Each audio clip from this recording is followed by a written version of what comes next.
Hello, rich girls. Welcome back to Old Money, the podcast to help you build the trust fund you wish you were born with. I'm your host, Amber Evenson, coming at you today with so much love. How are you guys? We are in the middle of a conversation that you have all, I don't want to say pushed me into. It's not that you've bullied us to get here, but the response has been so great. These hidden money patterns, the financial fight or flight, the conversations about nervous system all started really with the interview I did with Jessica a few weeks ago. And it's just spiraled. And you guys are totally into it. And I'm so happy to get back into it today with a very interesting conversation about why smart people make bad money decisions. If you are listening to Old Money Podcast, I'm confident you're a smart girl, you're a rich girl, you're here, you're learning, you're trying to grow, you're trying to figure it out, we're trying to build, we're doing the things. I have fallen into this trap so many times. I know so many of our listeners have as well. But by the end of this episode, I think you're going to understand better the hidden patterns that have been running our financial lives without our permission.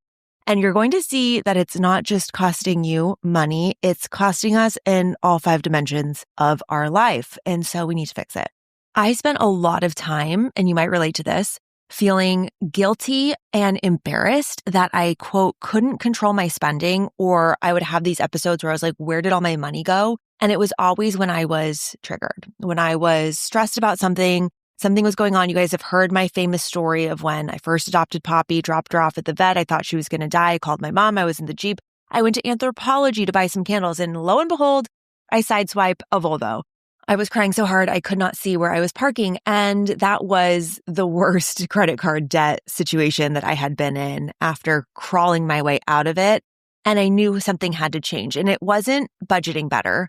It wasn't about not spending any money on lattes. It was something that I had to fix in, I didn't know it at the time, but a nervous system pattern that I didn't choose.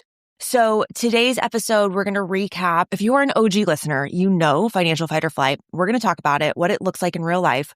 We're also going to talk about some unconscious patterns financial fight or flight can create in your life, including the I want to feel better or I deserve this kind of like framework that we all have, and how these patterns are quietly just depleting all 5 dimensions of wealth in our lives. And of course, stay till the end. I have some amazing shout outs. It's becoming your guys' favorite part of the show. I'm loving it too.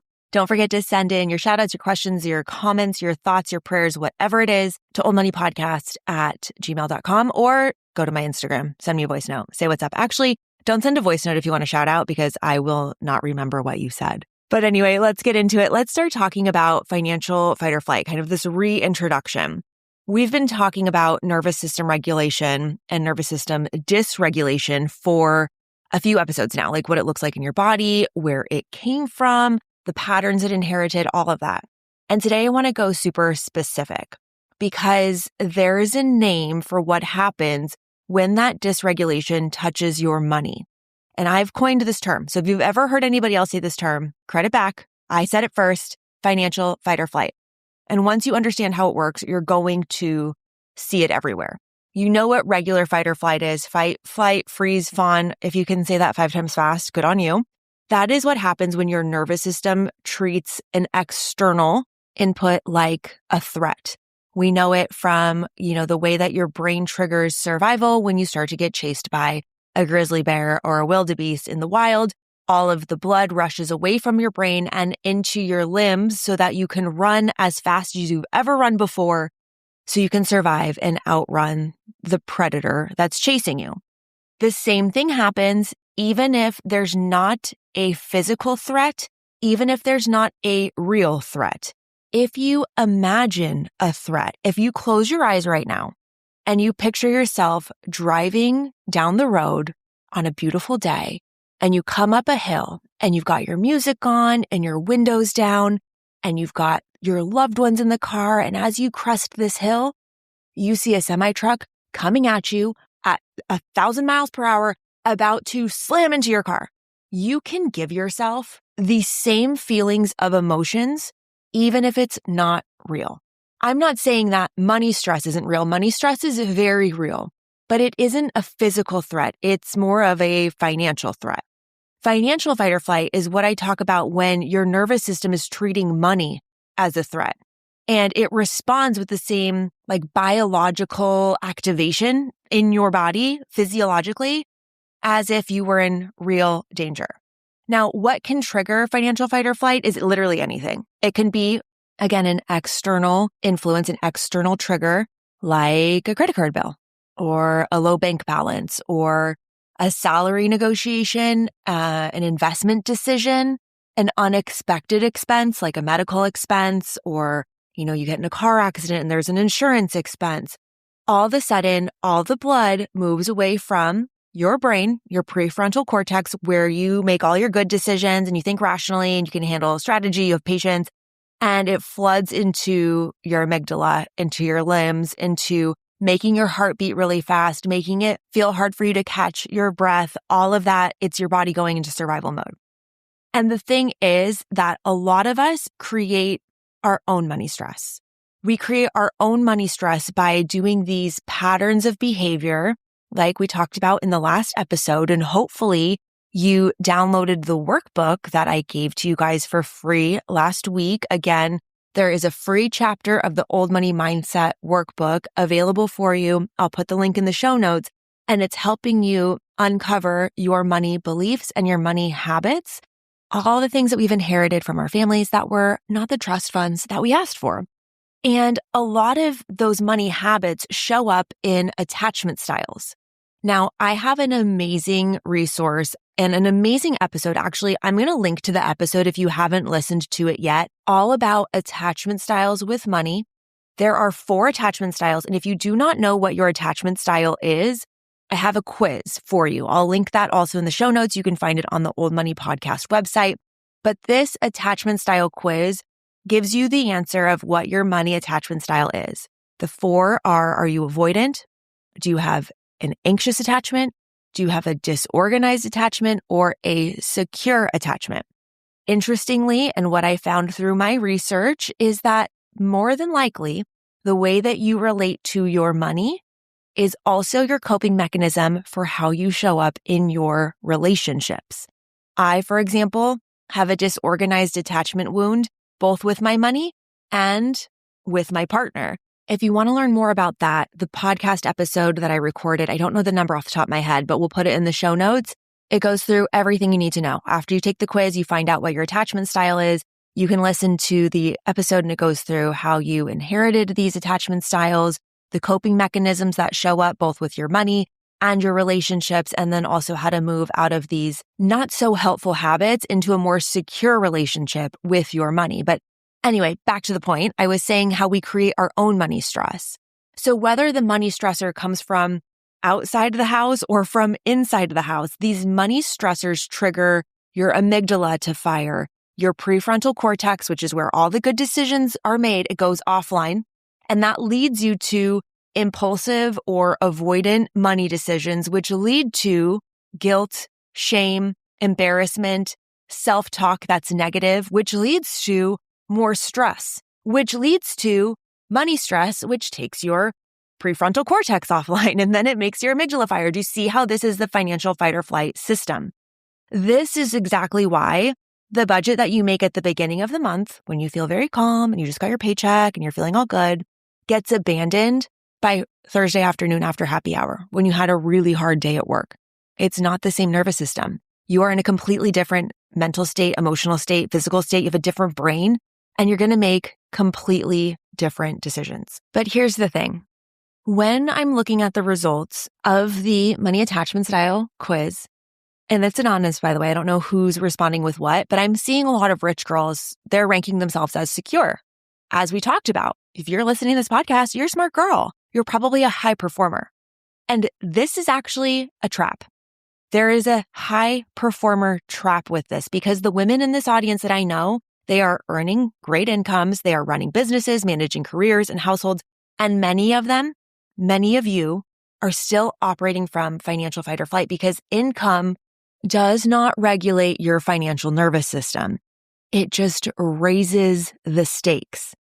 A high income woman can still be in financial fight or flight. It doesn't mean she spends less impulsively. She's probably posting her Chanel haul of all the things she got from the new Matthew Blasey connection. If you guys have been seeing this, it's out of control. Chanel is on fire again. This is the new era. Karl Lagerfeld, Matthew Blasey, these are going to be cornerstones in the Chanel history. You just wait and see. But I'm seeing so many people spending, showing. It doesn't mean that you spend less impulsively or you heal your habits when you just make more money. A 6-figure income can still feel like not enough for a lot of people. You might say, if I made $10,000 a month, I would never have another worry again in the world. And there is somebody who's saying, if I made $10,000 a month, I would be broker than a joke, and $100,000 is my new baseline. Like you can imagine, whatever income level you're at right now, just pretend you're at 10x your income level, and whatever bill just showed up and triggered you was a bill that was 10x. When you make more and you get more successful, it's the same thing. You have a conversation about salary or what to charge in your business, and it still triggers you. Or checking your bank account when you're not sure what you're going to find, or you're a business owner and you get a fat tax bill and you're trying to be like, okay, breathe through it. Listen, if you're going through this at any income level and you're like, I'm so smart, why am I still doing this? You're not alone. Even making a large purchase for me, even one that I can afford, still triggers me because it's just not what my nervous system is accustomed to. None of these things are objectively dangerous or threatening. But if our nervous systems have not learned how to regulate with money, it responds to everything like a threat, like we're being chased. It's so easy to fall into this trap, and it's something that we can get out of. That's the good news. I used to fall into this trap for months, for weeks, for years. And now I recognize it, and my bounce back rate, I'm out of it in 24, 48 hours. If I make a bad call, bad decision, I now have the tools to support myself to get back without a lot of shame, guilt, fear, anxiety, avoidance, disorganized attachment. I'm able to get out of it. That's the goal. The goal is not to avoid all of this stuff and be perfect. The goal is to be honest about what it is that triggers us and what our coping mechanisms are, be aware of them, and then know how to treat ourselves better. And I'm going to tell you a secret at the end of this episode about how wealthy women are playing so differently. The most regulated woman that I know told me something after I shared with her. I had an experience just last week on a call with my finance team, and it literally made me cry. On the call, I was completely overwhelmed. I had this big knot in my throat. I was crying. I was crying tears of joy because it was such a feeling of, oh shit, things are different. And just wait until I tell you what she told me after. It's going to completely change your mindset on making money. But before we get to that, I want to talk about some of these patterns, these coping mechanisms, the ways that I think financial fight or flight shows up that are super, super relatable. You're going to be like, oh yeah, that's me. I've done all 4 of these things. And these patterns are the patterns that show up when we are dysregulated, when we're in a state of financial fight or flight or emotional fight or flight, and we're trying to cope. And these are the things that we do or we tell ourselves, and they're the things that eat away at our ability to actually build the lives that we want. The first pattern, and just let me know if you've ever said this, I deserve this. You guys, I deserve this. I work so hard. I deserve this. Let me ask you a question. When are we saying that we deserve this? Because for me, it's usually when I'm stressed out, like a hard day. I'm going to order Uber Eats. I deserve this. Or after a difficult conversation or a hard period of time, I've just pushed so hard. I deserve this. I just worked out so hard. I'm going to eat a nothing bundt cake. I deserve this. You guys, I'm obsessed with nothing bundt cake. But my point is this. It's always after stress, after you've gotten over something. And that is an activated nervous system that needs relief. You're looking for a dopamine hit, whether it's a cake or it's a Chanel. And it's going to temporarily quiet the amygdala in your brain for, scientifically speaking, 20 minutes. Then you're going to go into the guilt spiral, the stress response, and then it's going to set up your next spiral. I deserve this is not abundance thinking. It is survival thinking. dressed up as self-care. I just don't believe that I deserve this is ever coming from a place of I've earned this. Do you see the difference? I've earned this, right? Like I've saved for it. I want to memorialize this important milestone versus I deserve this. The I deserve this framing, that language feels petulant. It feels immature. It feels like an excuse. It feels like you're bypassing what's actually happening. If you've earned something, if you're memorializing something, if you've planned for something, it's not coming out of a I deserve this mentality, which is so entitled. It's coming from quiet recognition that can be pre-planned, thought about in advance, earned up to or worked towards, not a let me release myself from this stressful day. Remember when everybody was talking about girl math? The reason that went so viral is because, of course, we've all done it, but it's not a cute financial concept. It's shorthand for when we're making money decisions from a dysregulated place. Like my girl math is always if I return something at Zara and I have $200 back from Zara, all of a sudden I'm like, oh, I just saved $200. Oh, perfect. I have more money towards my shopping budget. So let me go buy Bloomingdale's and Sephora and Nordstrom and everything else. And all of a sudden that $200 that I quote unquote got back is gone again, but like times 5 because I've respent that $200 at every store in the mall. Remember, when we're dysregulated, we are not thinking clearly with our rational decision-making brains that can process numbers and figures and things. If you're dysregulated, you're not going to make good decisions with money. That's why those things happen. I don't know if you guys are watching Real Housewives of Beverly Hills right now, but they just went on this trip to Florence. And so crazy, by the way, that like you're in Florence, you don't go to the Duomo, you barely go to Ponte Vecchio. They're in Bottega and Dolce & Gabbana and Fendi and wherever else, Gucci, all the stores that are right there at home for them on Rodeo Drive in Beverly Hills. But they're talking about, and Kyle Richards is saying she literally gets a high. Like she's like in a ping pong race or what did she say? A relay race when she's shopping because it literally gets her nervous system like activated and she's having quote unquote so much fun. But, you know, she has a different budget than we do, of course. But however, I can still imagine all of these women buying all of these things and still have them hanging new with tags. They never wear them. They don't fit their body type. Just because they're spending the money doesn't mean that they have better shopping habits than you and I do. They're still buying stuff that ain't going to work for them. Okay. This is not from curating a beautiful wardrobe. This is not from collecting items they're so passionate about. This is they're on vacation. They're overstressed. They're not sleeping because of jet lag. Most of them have been drinking and they're shopping like lunatics, just spending money like there's no tomorrow. And when we see that on TV, that behavior becomes normalized for the rest of us. We might not be at those budgets, but it's like monkey see, monkey do. We see people shopping frantically like that, getting the high, and we ingrain that in our patterns of behavior and then take them on as our own. It's just not the best way to shop, y'all. You're not shopping in a regulated state. And listen, it's not usually the purchase that's the problem. The purchase may still make sense, but it's the state of where it came from. When you regulate the state, you might find that you don't want the thing anymore, whether that's the Postmates order or the Dolce & Gabbana dress in Florence.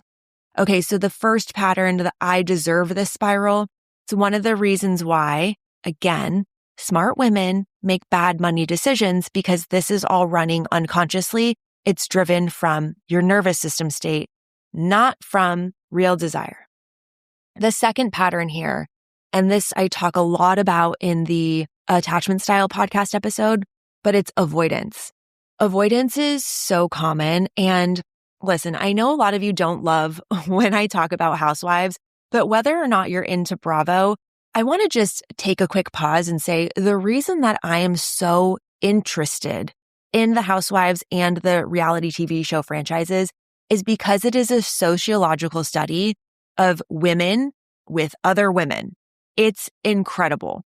And it also is a cautionary tale of so many things of what not to do.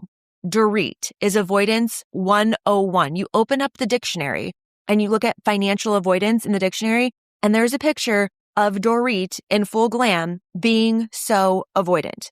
If you guys are not familiar, Dorit is very famously flighty, fashion forward. She's going through this crazy divorce right now. And her husband, he was the manager of Boy George for many years. I don't know about you guys, but Boy George ain't topping the charts right now. I don't know how this man is making money. It's always been very interesting how they've made their money or what money they have. It seems like they don't have a lot because they've constantly been embroiled in financial issues with creditors, with their mortgages, etc. It just came out a couple weeks ago that Dorit is liable for losing her home because they have not paid their mortgages to 51 private creditors since fall of 2025. So it's been about 6 months since they've made any payments on their homes, or rather home in Encino, and they have all of these different creditors. They don't even have like a traditional mortgage. She has 2 small children. This is tragic. This is horrible. Apparently her husband was the one that paid the mortgage. They're getting divorced. He's not paying anymore. Juxtapose this with the girls are on this trip and she's in the Hamptons spending $4,000 here. She's in Florence spending thousands of dollars there. She gets a book advance. She buys a mini Kelly for $11,000. She is spending. But if you have ever read a piece of pop culture news, you know that there's some financial issues in that household. What Dorit is doing is avoiding it. She's not checking the bank accounts. She doesn't know how much money they have in their retirement, if they have any at all. The habits here are leaving your bills unopened, not knowing your net worth, avoiding checking your investment accounts when the market goes up or goes down, not initiating a money conversation with your partner, not understanding how to access the money in your household. This avoidance is the freeze response. This is your body trying to survive. It's like we talked about, fight, flight, freeze, fawn. Freeze is when fight or flight don't feel available. Your system will freeze. You do not look. What you cannot see won't hurt you. You will put your head in the sand like a little ostrich. That's just like evolutionarily speaking, the way that your brain tries to protect you. And the cost of this is that every day of avoidance, every week of avoidance, every shopping trip where you don't actually know if you can afford what you're buying, the situation gets worse. The anxiety compounds. Your behavior becomes more and more erratic because you're trying to push down this fear, anxiety, this looming dread in your body and trying to pretend like you're regulated on top of it. Avoidance is the single most expensive money pattern that women carry because not knowing where you are financially, whether it's with your retirement or with your credit card debt, just not looking is not going to make it go away or magically grow. You have to look at your money. And I know that is so scary for so many of us that have coped by not looking for so long, but not looking does not make your money problems go away. It just makes them worse. Now, the next pattern, whether you are working for somebody in a corporate role at a small business, or you are a business owner yourself or a freelancer, this is one I've struggled with a lot, which is under-earning and undercharging. This shows up like consistently discounting your pricing below value, negotiating against yourself, accepting the first offer because negotiating feels very dysregulating. It does for me, by the way. Or staying in a role that overworks you or underpays you because going to find something else feels risky and scary and you'd rather just stay with what you know. Our brains love to keep us safe. They don't necessarily love to keep us abundant and growing.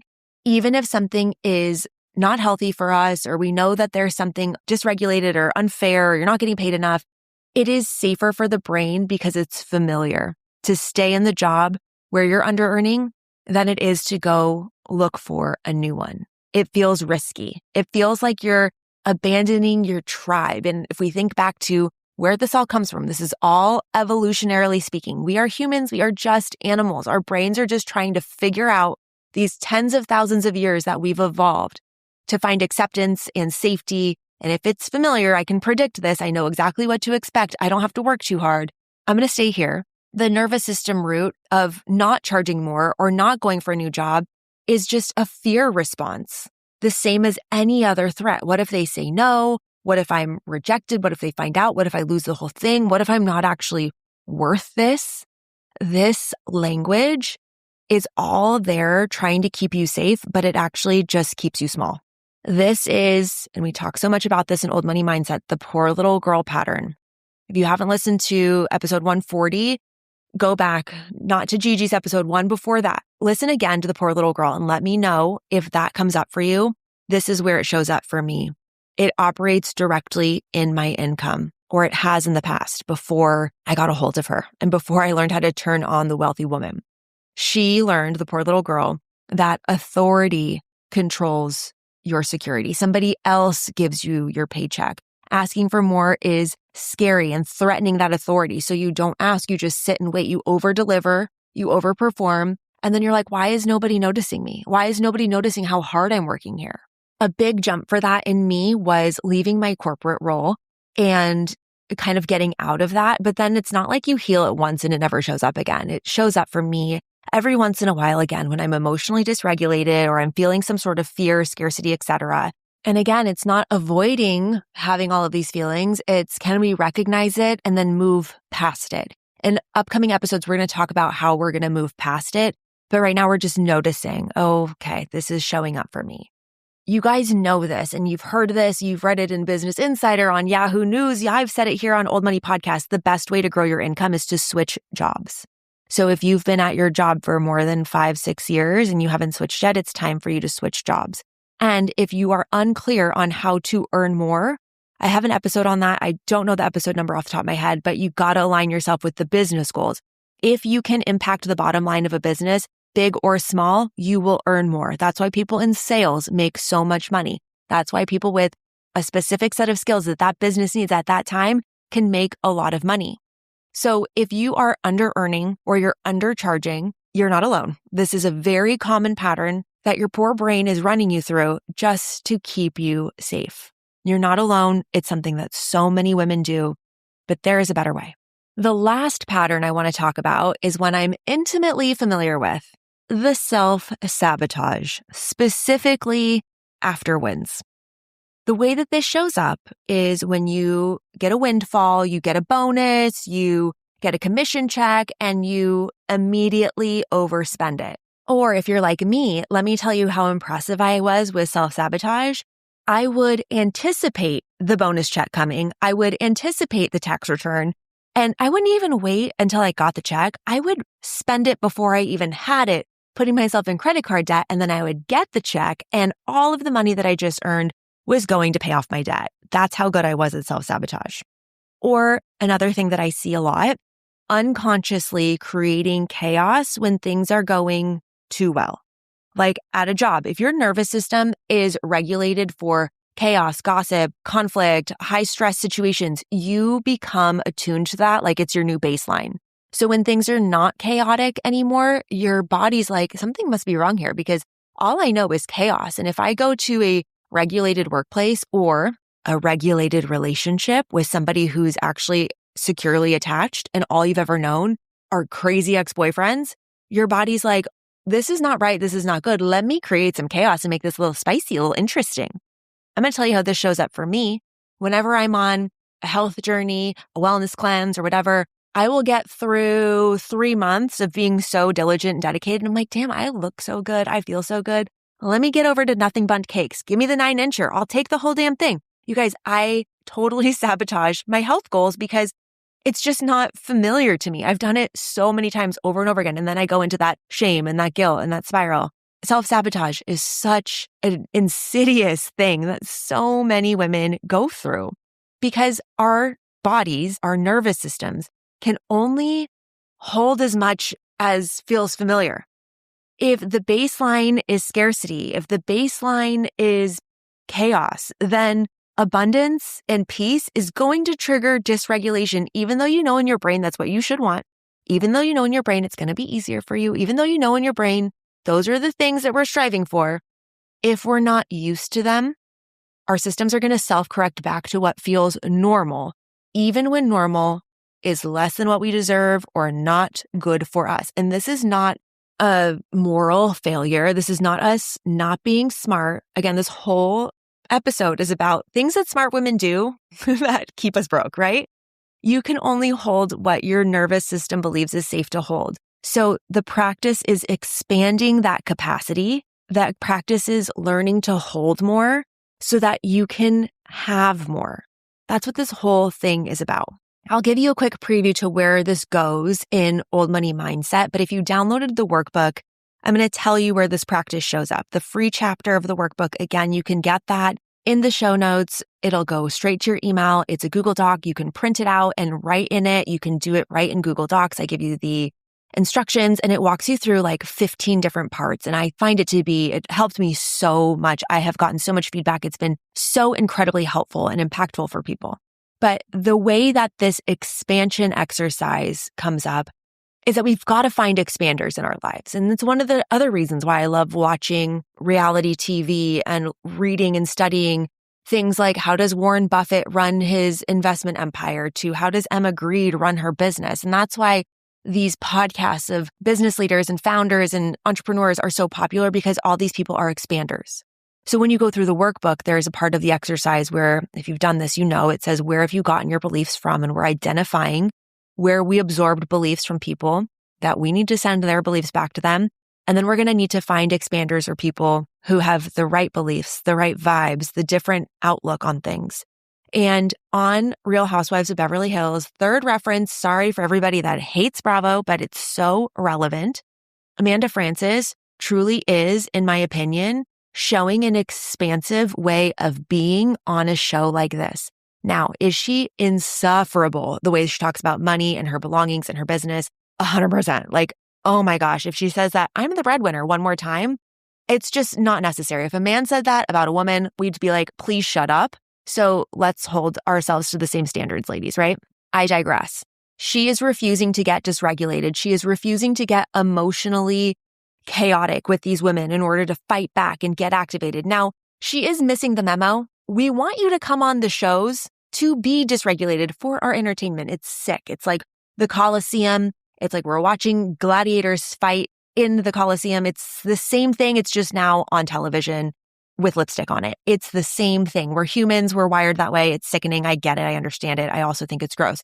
But what she's doing here is she's expanding my capacity of what it really means to be emotionally regulated while you have a camera on you, while everybody's judging you, while somebody's attacking your livelihood, while these crazy characters are trying to get you riled up. They're talking poorly about you. They're making fun of you. They're being unkind. And she has so far stayed so regulated through it all.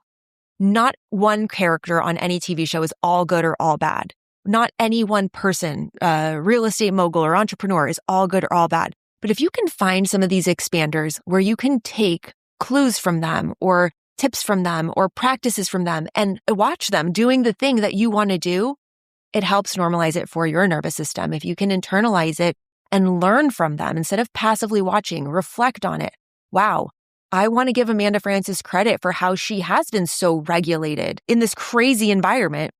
I think that's a really good expander. So in the workbook, I'm going to ask you to name some expanders of some places that you can go of people you admire who can help you learn the skills and the new nervous system normal of what it is that you want to do.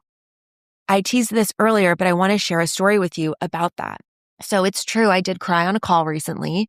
It's been a while since I've cried on a call. This was the first time I think I've cried on a call out of pure happiness and relief, because I had an issue with one of my financial workbooks that my whole business looked broken. But it was really the spreadsheet that was broken. And I didn't have appropriate cash flow planning. If you want some information on all of this, I recommend you go back to Shannon Weinstein's episode with the CFO. She's so brilliant. She's not my CFO. She's a friend of mine and a brilliant CFO. She talks a lot about this and how differently a CEO can be for their team, for their business, for business development when they're regulated because they know their numbers. And we went through this call. We fixed the spreadsheet. We had accurate numbers pull through. It was one of those things like it revealed itself, like all the different little cells changed. It was like ding, ding, ding, ding, ding, ding, ding, ding, ding. And I saw the money that we had in cash flow at the end of the year. And I literally cried. I literally got this huge knot in my throat and I went, oh my God, we're going to be okay. And it was this spreadsheet. It was my fear. It was not knowing. It was not being intimate with my numbers, my sales, my staff costs, my overhead expenses, my taxes. I was so nervous and so scared. And on this call, the feeling of relief that washed over me was unlike any drug I've ever taken in my life. It was freeing. It was freeing in a way that I didn't even know that I needed. And what it took was me being the executive that I needed to be and calling my financial team and saying, hey, there's something wrong with the spreadsheet. Here are the different ways that I can see that the spreadsheet is wrong. Here's what I'm noticing. These are the items that need to be fixed. Let's go through it together and resolve this. That's executive level behavior. I'm responsible for the executives in my firm.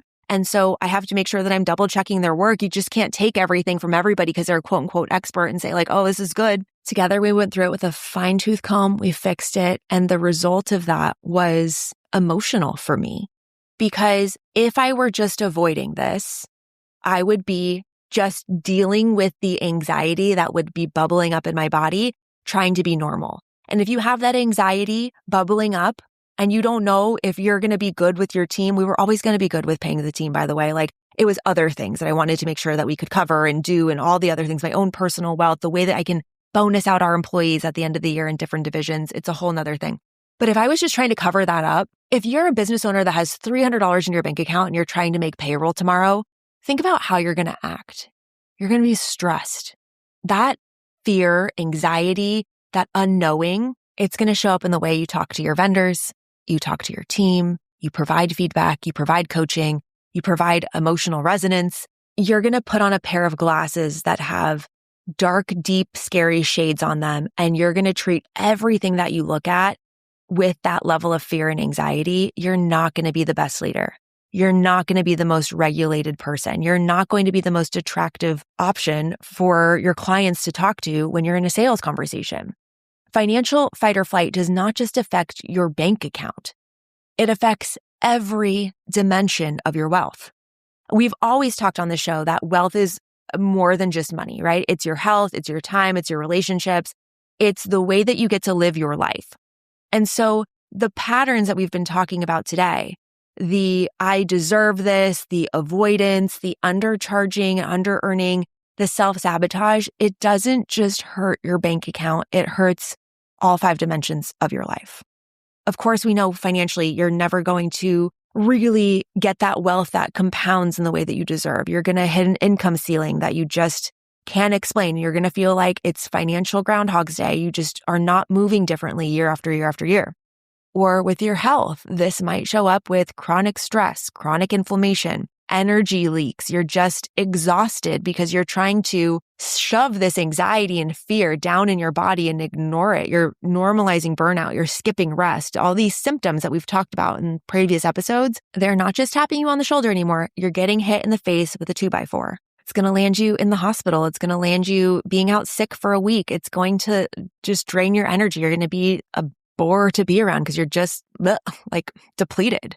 And speaking of being that way, think about how this shows up in your relationships. If you are constantly in a state of stress because you're doing and running all these unconscious patterns because you are still so financially dysregulated, you're going to be grading on the most important relationships in your life because you're acting from a place of survival. You're thinking about yourself. You're not considering other people's feelings or their experiences or how to help them win or talking kindly with your partner about money, all of these things. It shows up in negative interactions with your boss. Or for me, one of the lowest points in my career, yelling at my transaction coordinator in front of the entire office because she messed up a spreadsheet yet again. And it was a $6 million sale that had a bunch of errors on it. And I freaked out. And yeah, it sucked that it was wrong. We should have gotten somebody else in that role, to be completely frank with you. But you know what she didn't deserve as a person is me yelling at her in front of anybody. That was awful of me to do. I still have regrets about that to this day. That killed our relationship. We do not speak anymore. And she's still around. I know her in other circles of people. We don't talk. She doesn't trust me, and that's totally her prerogative. That was me so dysregulated. But I told you On the other side of my call, when I was crying with my finance team, I got on a Voxer with Jessica Marks. And if you don't know Jessica Marks, great episode with her. You can go back and listen to it. She is my business advisor. And I told her about that feeling and how crazy it is. And she says, you know what the game is that you're going to start playing? And this blew my mind, you guys. The game that you're going to start playing is how early in the year can I now break even?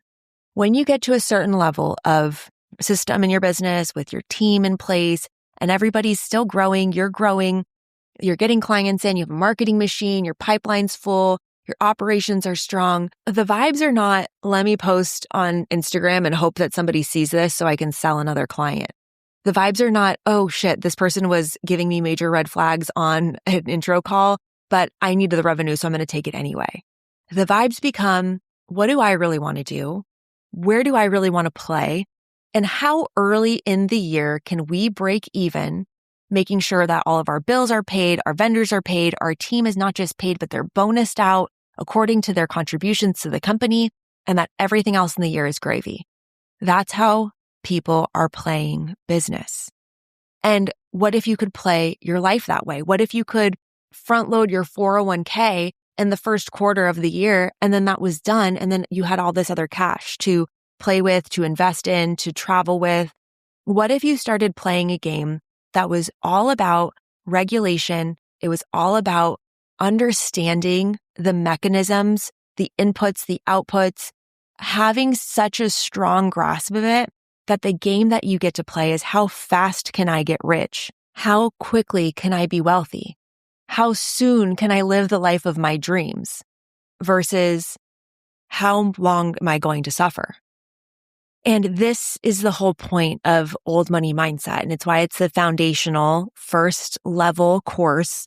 And I only have 2 courses because it's the stuff what I've learned. It's the techniques that have changed my life to show up as that regulated business owner, to have these moments of how quickly can we hit break even in 2026, and then can I shorten that in 2027?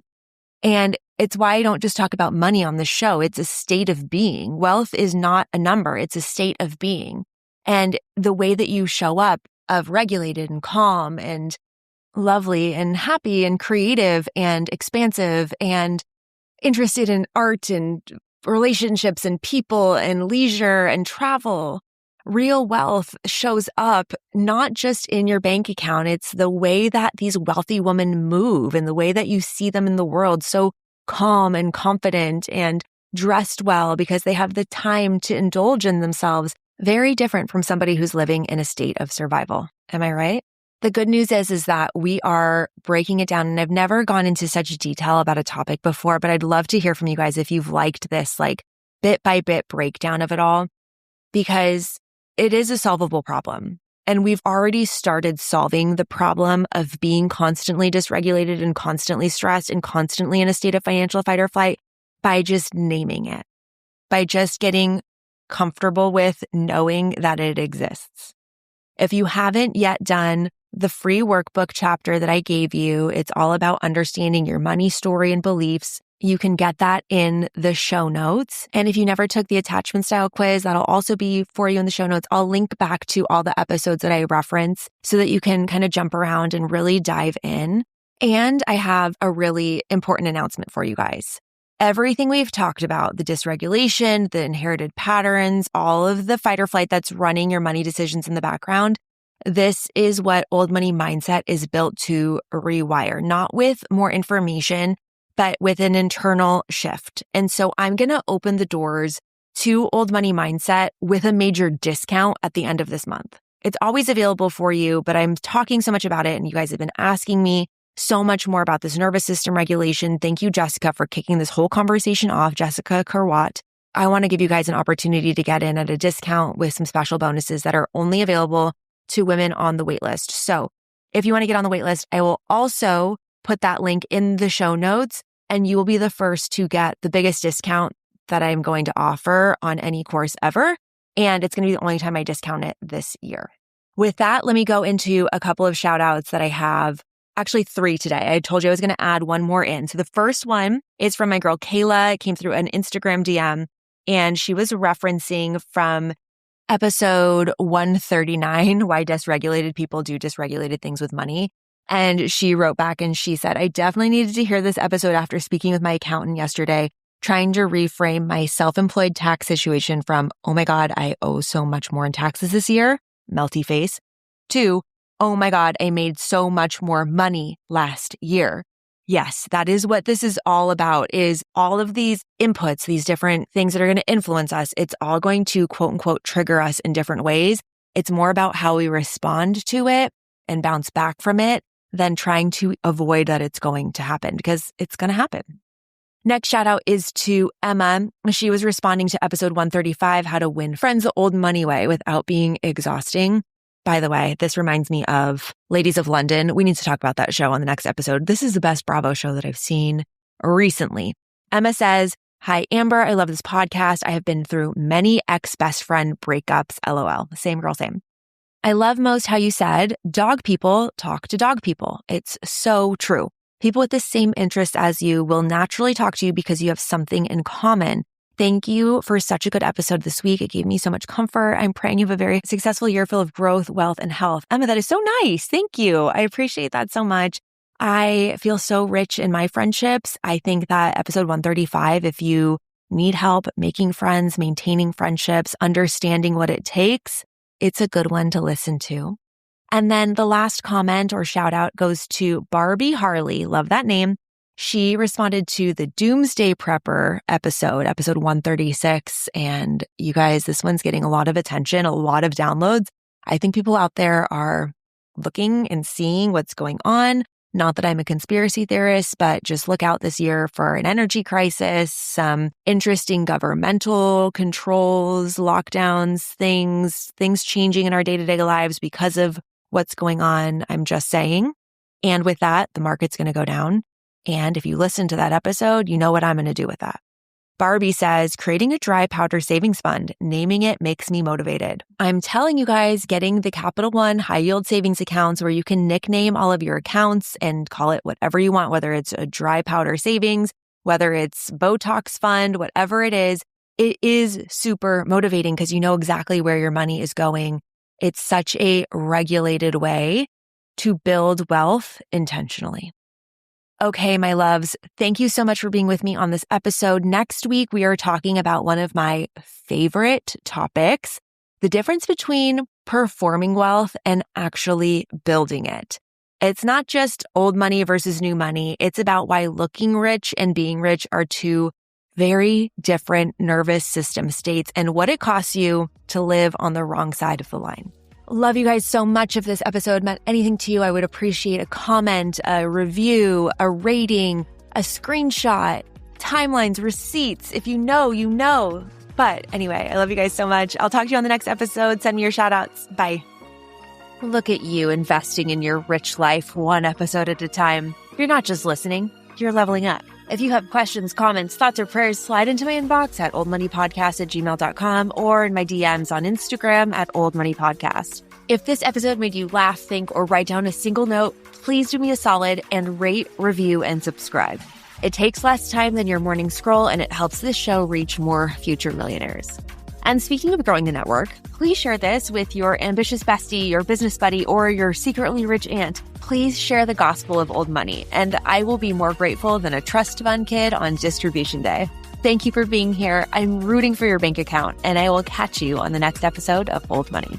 Remember, I am not your lawyer, I am not your tax professional, and I am not your financial advisor. The content presented in this podcast is intended to entertain, educate, inspire, and support listeners and their personal and professional development and does not constitute business, financial, or legal advice.